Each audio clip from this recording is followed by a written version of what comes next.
ফারজানা মনি আক্তার। আমি 5টা হাদিস মুখস্থ করেছি। আমি হাদিসটি পাঠ করব।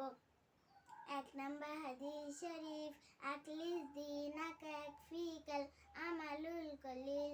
হাদিস শরীফের অর্থ, তোমার ঈমানকে খাঁটি করো, অল্প আমলই নাজাতের জন্য যথেষ্ট হবে। 2 নাম্বার হাদিস শরীফ, খায়রুকুম মান তাআল্লামাল কুরআন ওয়া আল্লামাহু।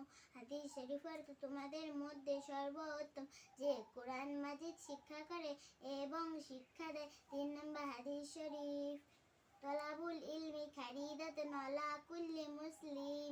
হাদিস শরীফের অর্থ, দিনে ইলম তলব করা প্রত্যেক মুসলমানের উপর ফরজ। 4 নাম্বার হাদিস শরীফ, তলাবুল আত-তাহুরু শাতরুল ঈমান। 4 নাম্বার হাদিস শরীফের অর্থ, দিনে ইলম তলব পবিত্রতা ঈমানের অঙ্গ। 5 নাম্বার হাদিস শরীফ, মিফতাহুল জান্নাতিস সালাহ। হাদিস শরীফের অর্থ, নামাজ বেহেশতের চাবি।